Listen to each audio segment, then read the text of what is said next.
IBGE anunciou o valor do PIB brasileiro referente ao segundo trimestre do ano. O Produto Interno Bruto do país teve uma queda de 9,7%. Vale lembrar que esse período foi o mais afetado pela pandemia do novo coronavírus. Depois que nós criamos há praticamente 5 meses o auxílio emergencial de R$600, ele validou-se por 3 meses. Daí, por decreto, nós o prorrogamos mais 2 meses e agora resolvemos prorrogá-lo por medida provisória até o final do ano. Então, o Brasil realmente está no caminho certo no enfrentamento dessa crise econômica terrível que nos atingiu. Nós contamos com o Congresso, nós contamos com a retomada da nossa agenda de reformas. Então, a tributária já está em andamento, a administrativa chega agora na quinta-feira. Foi uma terça-feira agitada para o governo. 3 notícias de grande impacto. No mesmo dia, a notícia de que o PIB brasileiro teve um tombo recorde no segundo trimestre do ano, queda de 9,7%. Teve também o anúncio, esperado já, da prorrogação do auxílio emergencial. Serão mais 4 parcelas, não de R$600, mas de R$300.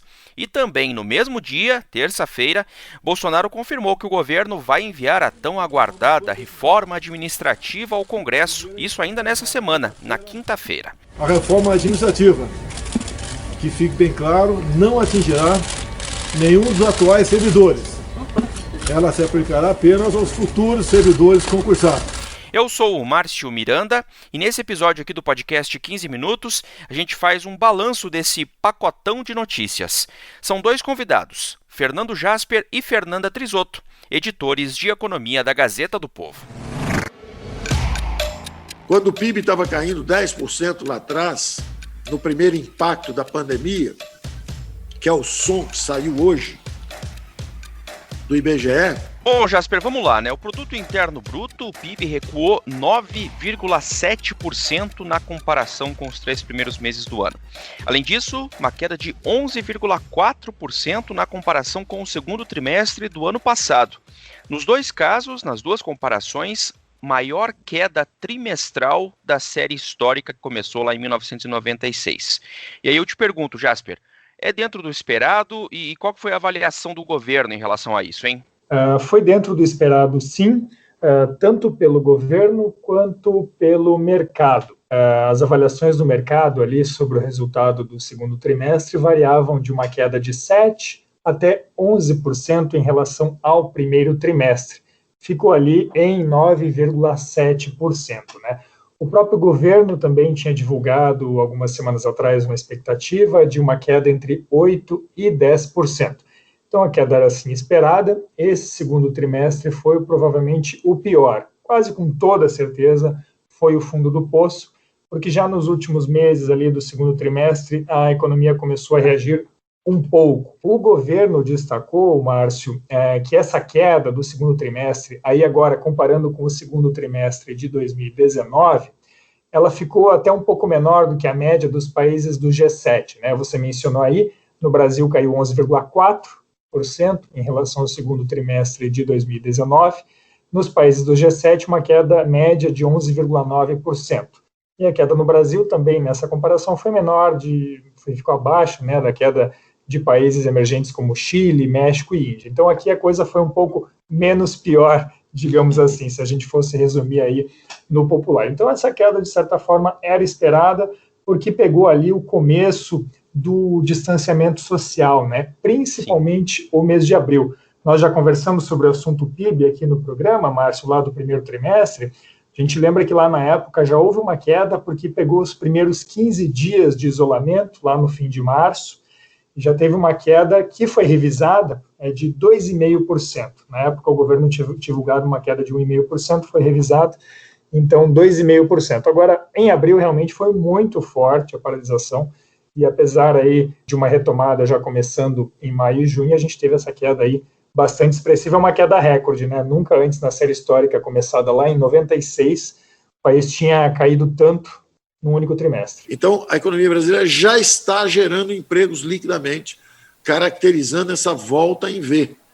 Uma economia que cria 1 milhão e 30 mil empregos em um mês é uma economia que já está voltando à atividade. Dá para ser um pouco mais otimista em relação ao que vem pela frente aí no próximo trimestre, né, Jasper? Exatamente. O próprio governo, num comunicado em que ele apresentou aí a avaliação dele, né, sobre esse resultado, ele mostrou que as medidas de preservação de emprego e manutenção da renda limitaram uma deterioração mais aguda da economia. Palavras ali do Ministério da Economia. Então, a gente sabe que teve o auxílio emergencial, que, por sinal, foi prorrogado, né? O governo anunciou, poucos minutos depois da queda no PIB, ele anunciou a prorrogação do auxílio emergencial, por um valor menor, né? Metade do valor, R$300 até o fim do ano.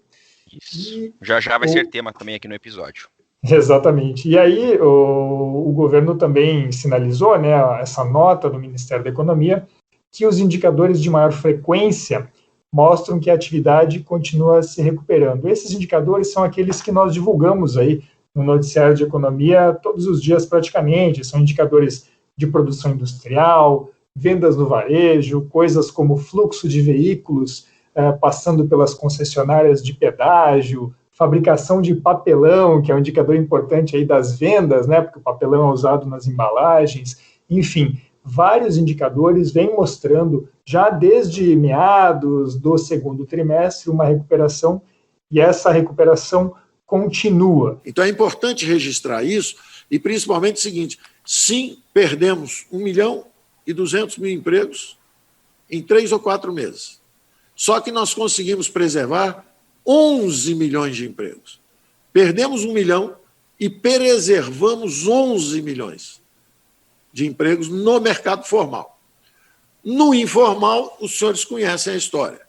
Descobrimos 38 milhões de invisíveis brasileiros informais e protegemos esses 38 milhões de brasileiros.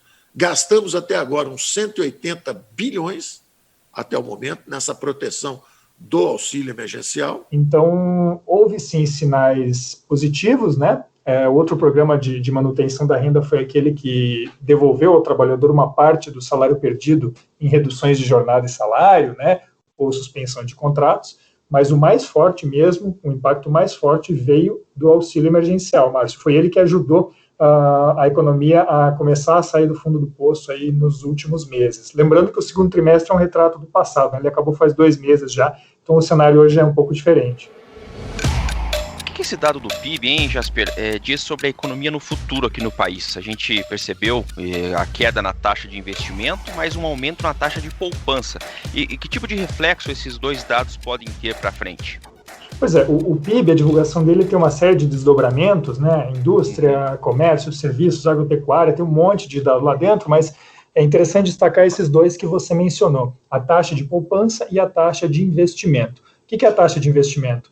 É tudo que foi gasto em obras, máquinas, equipamentos e pesquisa, comparado com o PIB. Então, no segundo trimestre, essa taxa foi de 15% do PIB. Então, 15% desse PIB que a gente viu foi investimento, aquilo que vai dar um retorno no futuro, que vai permitir a economia crescer mais no futuro. Essa taxa de 15% foi menor que a do mesmo período do ano passado. No segundo TRI de 2019, ela tinha sido de 15,3%. Ambas as taxas, a do ano passado e a desse, são muito baixas, né? Nos melhores momentos aí, da economia brasileira, esse índice foi de mais de 20% do PIB. E o desejável é que ele fique acima de 20% do PIB, para que a economia no futuro cresça de forma sustentável, né? Sem gerar pressão inflacionária, sem faltar insumos para as empresas na indústria, sem faltar produtos para o consumidor ali no varejo. Então, esse é um sinal ruim para o futuro, essa queda do investimento, porque indica que a gente não vai ter tanta potência para crescer lá na frente. Uma coisa boa aí dessa divulgação do PIB no segundo trimestre foi a taxa de poupança, que aí compara, a taxa de poupança ela é verificada, você pega ali todo o PIB e retira tudo que foi consumido. O que sobra é a taxa de poupança das pessoas e das empresas, é aquilo que elas não gastaram, então ficou poupado de alguma forma. Na caderneta de poupança, em outras aplicações, guardado embaixo do colchão, onde quer que seja. Né? Então, essa taxa aí aumentou do ano passado para cá, de 13,7% para 15,5%. Na semana passada, a gente publicou uma matéria na Gazeta falando do que isso pode render no futuro. A questão é que muitas pessoas não conseguiram gastar, mesmo quem ainda estava com renda nessa pandemia, não gastou tudo, porque o comércio ficou fechado, as pessoas estavam inseguras, né, com o futuro. Aliás, boa parte das pessoas está insegura ainda. Mas uma parte disso que foi poupado pode começar a ser gasto agora com a reabertura do comércio e talvez aí com alguma retomada da confiança das pessoas. Então esse dinheiro poupado, uma parte dele pode voltar à economia e ajudar o consumo, quem sabe assim, revertendo um pouco do efeito ruim que é a queda no valor do auxílio emergencial, né? Ele estava segurando a economia e vai ser um pouco menor, então o efeito dele já não vai ser tão grande. Essa poupança acumulada, se for gasta, pode dar aí alguma sustentação. Quanto que vai sustentar a economia, a gente não sabe, os economistas não sabem ainda, é muito incerto. É algo para a gente ver, mas que ajuda de alguma forma sim. Fernando Jasper, obrigado por participar aqui do 15 Minutos, até a próxima. Obrigado, Márcio, e até. E o valor, como vínhamos dizendo, é 600. É muito para quem paga, no caso o Brasil, e podemos dizer que não é um valor o suficiente, muitas vezes, para todas as necessidades, mas basicamente atende. Então, nós decidimos aqui, até atendendo a economia, em cima da responsabilidade fiscal, fixá-lo em R$300. Bom, agora minha convidada é a editora Fernanda Trisotto, aqui no podcast 15 Minutos. Até porque, né, Fer, o governo parece que, depois de uma notícia complicada como essa, que eu abordei há pouco, da queda recorde do PIB, veio com notícias mais, digamos, positivas, né? Primeiro vamos falar de uma que talvez seja das mais esperadas e importantes aí por muita gente. O auxílio emergencial prorrogado, de acordo com o governo, mas, claro, valor menor, né? Por que o governo não conseguiu manter os R$600 e agora vai, então, pagar R$300 nessas 4 parcelas que vão vir pela frente do auxílio, Fer? Oi, Márcio, exatamente isso que você comentou. O auxílio emergencial já era esperado que houvesse o anúncio da prorrogação hoje, né? Então, já muito vinha se especulando sobre o valor e acabou que aconteceu uma confirmação do que já era imaginado. O Bolsonaro falou super rapidamente, né, ali quando ele saiu do Palácio da Alvorada, acompanhado do ministro Paulo Guedes e de outras lideranças do governo no Congresso, ele falou super rápido e ele disse que o valor de R$600, como ele mesmo vinha dizendo, ele é muito para quem paga, no caso o governo, e não é um valor suficiente para atender todas as necessidades de quem recebe. Então, por causa do compromisso fiscal do governo, eles decidiram fixar em R$300. O Paulo Guedes até defendia um valor menor, mas o presidente Bolsonaro bateu o pé e falou que queria que fosse de pelo menos R$300, e a equipe econômica deu um jeito de conseguir deixar esse valor. Então, o que a gente sabe é que são mais 4 parcelas de R$300 cada uma. Quem opera o pagamento é a Caixa Econômica. E é ela que elabora o calendário de pagamento. A gente não sabe como ela vai organizar as parcelas, porque isso, a gente sabe que tem 4 parcelas, mas a data de pagamento desses valores dependia do primeiro dia, do primeiro momento que a pessoa recebeu o pagamento. Então, o auxílio emergencial foi liberado em abril, não necessariamente todos os beneficiários receberam valores nesse mês.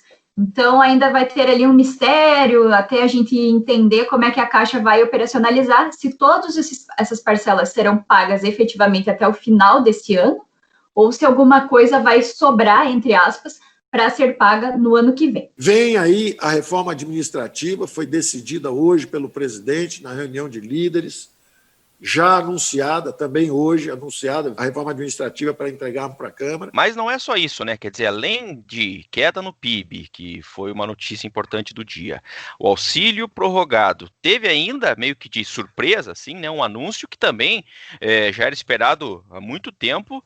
E agora, pelo jeito, vai, então, a reforma administrativa vai ser encaminhada, segundo o governo, para o Congresso, Fer? O que a gente já sabe sobre isso? Olha, Márcio, você falou a palavra correta, foi uma grande surpresa, realmente, né? O governo vem falando da reforma administrativa já desde o ano passado, mas acaba deixando para depois, né? Então, é uma reforma ali que, tipo, a gente vai fazer, eles têm várias propostas, lançam várias ideias, né? Tá quase pronta, só falta eu assinar e mandar, mas ela nunca vai. E esse ano, eu e grande parte dos colegas, a gente já tinha dado por encerrada essa história que não ia mais acontecer, porque o Bolsonaro já tinha declarado que a reforma administrativa ficaria para 2021.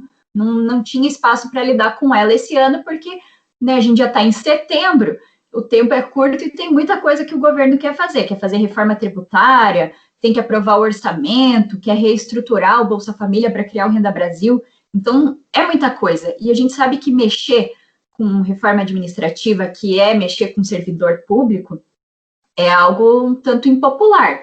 Aí o Bolsonaro e a equipe hoje anunciaram que vão entregar essa proposta de reforma até quinta-feira no Congresso e que ela não vai afetar quem já é servidor. Então, os funcionários que já passaram por concurso, que já estão trabalhando no poder público, não serão afetados por essa proposta. Ela só valerá para quem ingressar em novos concursos. Não teve muita pista do que vai acontecer, se vai ser mais ou menos seguindo a linha do que eles já vinham divulgando, ou se vai haver alguma mudança mais substancial no programa. Mas o que o Paulo Guedes falou é sobre concursos mais exigentes e promoções por mérito, né? Basicamente, isso já vinha, assim, sendo discutido, assim, sobre uma redução no número de cargos, aumentar o tempo para progressão de carreira, redução de salário inicial, né? Aumentar também o período de estágio probatório. Então, essas são algumas linhas de pensamento da equipe econômica que elas já circulam há muito tempo. Agora, o que vai estar, de fato, nessa nova reforma, a gente vai ter que esperar até quinta-feira para saber, né? Legal. Fernanda Trizotto, obrigado por participar aqui do podcast 15 Minutos. Até a próxima. Até mais, Márcio. Valeu. Terminando esse episódio do podcast 15 Minutos da redação da Gazeta do Povo. Durante o programa de hoje, você ouviu alguns trechos de reportagens veiculadas pela Globo News. Eu lembro que o 15 Minutos conta com a participação da Maris Crocaro e da Jennifer Ribeiro na produção. A montagem é do Leonardo Bestloff e a direção de conteúdo do Rodrigo Fernandes. Eu sou o Márcio Miranda e agradeço muito a sua companhia. Até mais!